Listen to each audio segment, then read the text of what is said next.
धौलीदारों के राजा शंकर संकट हरना, शंकर संकट हरना।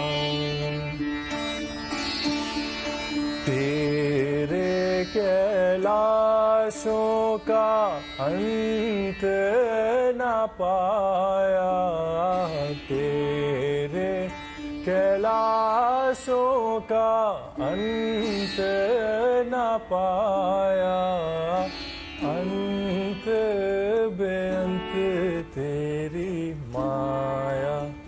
ओ भोले बाबा अंत बेअंत तेरी माया।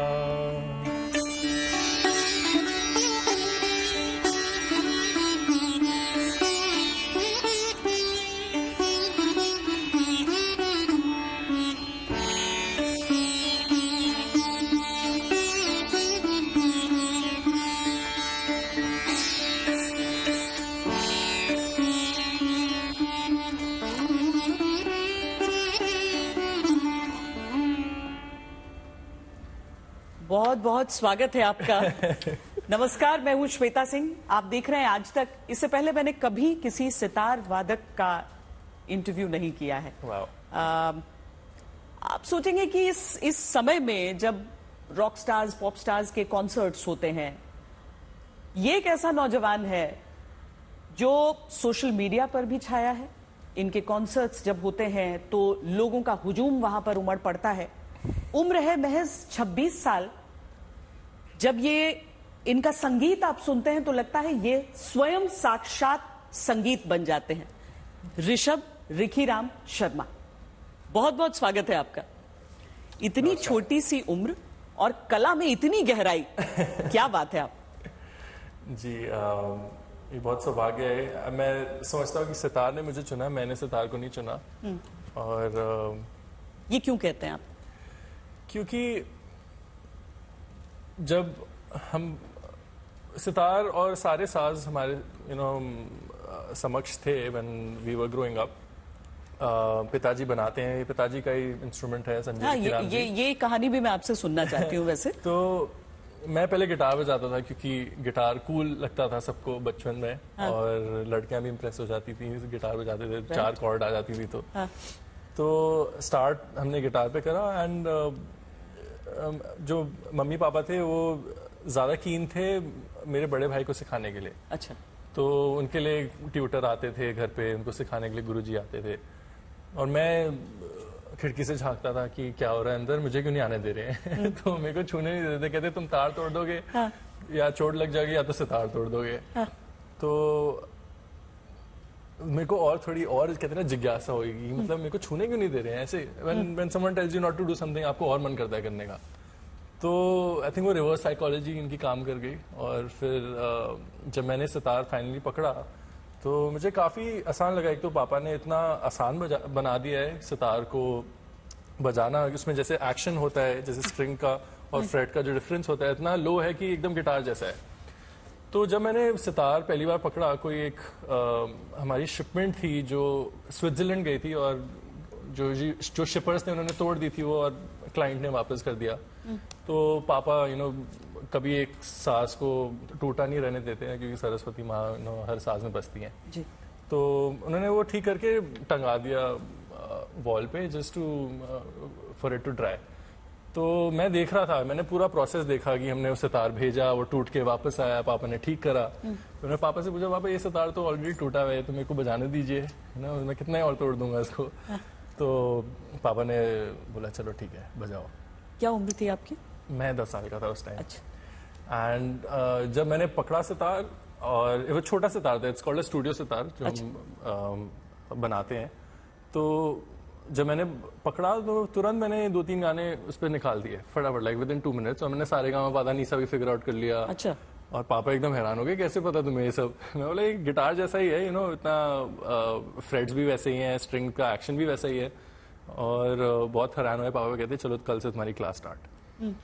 And that's how it started. और मेरे को लगता है कि सितार ने मुझे चुना, मैंने नहीं चुना, क्योंकि सितार तो थे आसपास। बस वो सही समय का वेट कर रहा था कि now you can come to me. ये अगर आप सब ध्यान से देखेंगे तो वो उनके जूते साइड में रखे हैं, उन्होंने अपने जूते उतार कर रख दिए हैं। और उनके सितार पर आप ऊपर के हिस्से में देखेंगे ओम लिखा है, उसके नीचे उनके पिता का नाम लिखा है। जी, संजय रिखीराम जी। पापा ने डिजाइन किया है आपका सितार? ये उन्होंने पूरा बनाया है अपने हाथों से। अच्छा। हमारे कारीगर हैं जो हमारे जनरेशनल वर्कर्स हैं हमारे, जो ये पेन वर्क करते हैं। और मेन सितार का होता है तबली, तुम्बा। This is a pumpkin. अच्छा। जिसे कद्दू कहते हैं। ये सिर्फ अच्छा, स्पेशली ये सितार के लिए बनता है और ये हमारे साजों के लिए बनता है। और ये तबली होती है और ये ब्रिज होता है जो पूरा आपका साउंड डिफाइन करता है कि आपका सितार कैसा साउंड करेगा। तो ये कारीगरी मेरे पापा की है पूरी। फ्रेट्स का शेप से लेके आपकी तारें और ये आपके जो खूटियां हैं, सारी चीजें everything is handmade by him. अच्छा जी। और ये जो मैंने आपके जूतों की तरफ पॉइंट किया कि आप उतार कर फिर बैठे हैं यहाँ पर, तब बजा रहे हैं? जी, सरस्वती वंदना कर रहे हैं हम लोग। तो जूते अक्सर गंदे होते हैं, तो हम अगर साफ सुथरा रखना चाहे अपना म्यूजिक तो जूते साइड में रखे तो अच्छा रहता है। ये आपके संस्कार हैं, आपकी सीख है, या आपने धीरे धीरे खुद सीखा है? किसी ने बताया नहीं। We have to learn and adapt. तो हम देखते थे उस्ताद लोग क्या करते हैं। अक्सर कुछ लोग हैं जो अपने जब स्टेज पे बैठते हैं तो अपने पैर नंगे रखते हैं। फिर मैंने देखा अमजद अली खान साहब, गुरुजी, ये लोग या तो सॉक्स पहनेंगे या पैर ढकेंगे, ताकि ऑडियंस की रिस्पेक्ट कर रहे हैं तो हम उनकी तरफ पैर नहीं करना चाहते। तो ये चीजें भी कोई सिखाई नहीं जाती। You just have to watch and learn basically. आपने सोचा था कि इंटरनेट पर इतने बड़े सेंसेशन आप बन जाएंगे एक ऐसी ट्रेडिशनल चीज को करते हुए? क्लासिकल म्यूजिक आमतौर पर सोचा जाता है कि अरे ये तो अलग ही जनरेशन की बात है, अलग ही दर्शक इसके होते हैं, सुनने वाले होते हैं। वैसे आई बिलीव कि क्लासिकल म्यूजिक कभी एक मासेस के लिए हो नहीं सकता है। सो आपको कुछ उसमें मिक्स करना पड़ेगा जिससे मासेस को समझ आए, because it's like a language. It's like code language जो आपको और मैं बोलते हो, और मैं आर्टिस्ट हूँ और आप समझने वाले हो, मैं कवि हूँ और आपको मेरी कविता समझ आ रही है। तो ये चल रहा होता है। तो वो कविता समझने के लिए भी आपको एजुकेशन चाहिए। वो या तो आप स्कूल में सीखें या किसी गुरु के अंडर सीखें। तो मासेस में होना थोड़ी कठिन बात होती है। दैट्स वाई मैं थोड़ा कुछ पॉपुलर म्यूजिक को मैं इनकॉर्पोरेट कर लेता हूँ ताकि वो आ जाए। मतलब हमारे म्यूजिक कैसे इनकॉर्पोरेट, मतलब क्या सितार पे बजाना? हाँ, जैसे आपकी बॉलीवुड ट्यून्स हो गई कुछ, जैसे हैरी पॉटर थीम हो गया। ऑफ कोर्स आपका गेम ऑफ थ्रोन्स का भी जो इंडियन थीम उसमें जब आया था तो ऋषभ। तो ऐसी ऐसी चीजें हैं जो हम ऑडियंस को अपनी तरफ अट्रैक्ट करते हैं। और जो मैं इवेंट्स करता हूँ सितार फॉर मेंटल हेल्थ के नाम से, so it's like a journey कि मैं चाहता हूँ कि और लोग आए उसको सुनने, तो मैं उनको थोड़ा एक दो पॉपुलर म्यूजिक दे देता हूँ। प्लीज, मतलब आपने मुझे वो क्यूरियोसिटी में डाल दिया है। अच्छा, क्या बजाऊं मैं, आप बताइए। नहीं, जो आपको लगता हो कि सबसे ज्यादा लोग को खींच लेता है। मैंने आपको बताया कि मुझे बहुत क्लासिकल इंस्ट्रूमेंट्स के बारे में पता नहीं है। जी। और मैं आपके साथ बॉलीवुड गाना बजाते हैं, कोई तुम ही देखो ना करके गाना है।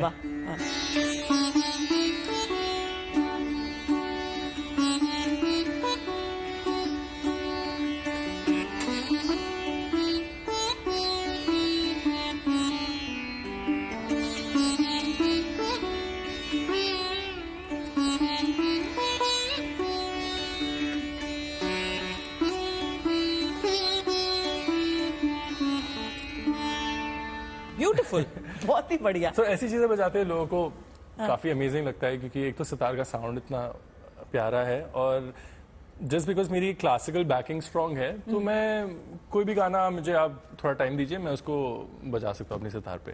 तो इतना हमारे गुरुओं का दिया हुआ है ज्ञान, तो वो लोगों को पसंद आ जाती है। हम उनको कॉन्सर्ट बुला लेते हैं और फिर उनको क्लासिकल म्यूजिक सुना देते हैं। फिर उनको क्लासिकल म्यूजिक पसंद आ जाता है तो फिर वो बार बार आते हैं। मतलब तो ये हमारा गेम है। और ये आपका काम भी है, आपका पैशन भी है, आपका दिन पूरा दिन इसी पर। I love my life. I am very blessed कि बहुत कम लोग होते हैं that enjoy what they do for work. मैं हमेशा ये कहती हूँ कि जिन्हें वो करने के पैसे मिलते हैं जो उन्हें करना पसंद है। जी, मैं अपनी क्रिकेट रिपोर्टिंग के लिए हमेशा ये कहती थी। बट गुजारा चल रहा है एंड मैं खुश हूँ. आई गो टू बेड हैप्पी. मैं रात को सोता हूँ तो मैं खुश होता हूँ, सुबह उठता हूँ खुश होता हूँ कि हमारे गुरु ने जो भी दिया हमें हम वो आगे बढ़ा रहे हैं और सरस्वती माता की देन से we are doing what we love and getting recognition for it. आपको ज्यादातर लोग मतलब मासेस की बात आपने की ना, तो एक तो मासेस वो है जो आपको सुनने के लिए आ रहा है या नहीं आ रहा है. Correct. उसमें क्या मतलब क्या मैं कहूंगी संगीत के एलीट लोग आ रहे हैं या फिर जो आम जनता है वो आ रही है, वो एक सवाल हो सकता है. पर जब आप सोशल मीडिया पर आपके छोटे छोटे क्लिप्स वायरल होते हैं तो वो मासेस के बीच ही जा रहे हैं. Correct. वो आपको वहीं से पहचान रहे हैं.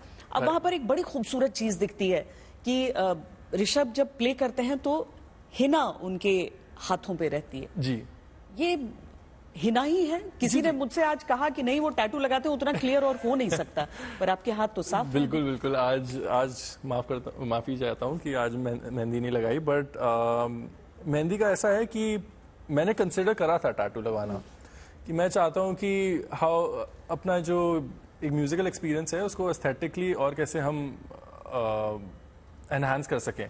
तो ये सारा श्रृंगार का पार्ट होता है कि डेकोरेशन जो मैं आउटफिट पहन रहा हूँ वो भी मैं खुद डिजाइन करने की कोशिश करता हूँ. अच्छा. अलग अलग डिजाइनर्स के साथ में काम करके. तो फिर मैं सोचता हूँ कि मेरे हाथ हमेशा फोकस में होते हैं, तो हाथ के साथ क्या कर सकते हैं हम. हाँ. तो फिर मैंने टैटू कंसिडर करा. फिर टैटू का पता चला कि वो आपके ब्लड में घुल जाता है and then you can't donate blood. कभी भी ऐसे कुछ हुआ, सो फिर tattoo was out of question. मैंने बोला टैटू हटाइए. फिर डिफरेंट मटेरियल्स के साथ मैं रिसर्च करने लगा. एक जागुआ जूस करके चीज होती है, वो ब्लैक इंक होती है बट वो स्टेन करती है. अगर मैं ऐसे करूं तो यहाँ पे काला काला हो जाएगा. अच्छा. फिर वो भी हटा दिया. फिर आ गया मेहंदी पे. मेहंदी पे डिबेट था कि स्टिग्मा है कि आप मेहंदी लगाते हो तो लड़कियां लगाती हैं. तो फिर मैंने सोचा कि क्यों ना हम टैटू वाले डिजाइन से इंस्पायर्ड होकर मेहंदी बनाए कि वो कूल लगे. तो फिर मेरा एक डिजाइनर है, मेहंदी डिजाइनर, वो लिव्स इन द यूके. तो उसके साथ बैठ के हम लोग स्केच कर रहे थे. वो अपना आईपैड लाया, मेरे हाथ की फोटो ली उसने and we were trying different designs. फिर जो मेरा सबसे पॉपुलर डिजाइन है जिसमें एक त्रिशूल है, थर्ड आई है शिव जी की, और एक वो पूरा एक शिवलिंग के अंदर आता है. तो उससे हम वी अट्रैक्ट एनर्जी. हम शिव जी से थोड़ी एनर्जी बोरो करते हैं और जितना भी थोड़ा बहुत बच सके उतना बजाते हैं. और with mehndi what you get is every show से पहले हमें कुछ नया डिजाइन कर सकते हैं. We can change some design. पर मेहंदी को तो उतरने में भी तो समय लगता है. सो कलर चढ़ने में 2 रातें लगती हैं. हाँ. उतरने में 4 दिन लगते हैं. तो ये 1 हफ्ते का फेयर है. तो हमें प्लान करके चलना पड़ता है. अच्छा वीकेंड का शो है तो फ्राइडे को मेहंदी लगेगी, संडे को शो है और उसके बाद फिर मैं एंजॉय करूंगा. बड़ी अच्छी बात कही आपने कि एक स्टिग्मा जुड़ा होता है कि लड़के मेहंदी नहीं लगाते हैं. हाथों में मेहंदी है क्या, ये टॉन्ट भी कसा जाता है. मैं तो बहुत प्राउडली बोलता हूँ आजकल. मैं शिव जी की बात कर रहे हैं, अर्धनारीश्वर वो. यहाँ पर बिल्कुल कला में एक फेमिनिन पार्ट जरूर रहता है जी. और आप उसे बहुत ही गर्व के साथ आप नहीं, मैं तो बहुत प्राउडली बोलता हूँ. जैसे मेरे हाथ में मेहंदी लगी होती है, यार आप वो उठा दो, मेरे हाथ में मेहंदी लगी है. तो आई एम वेरी प्राउड.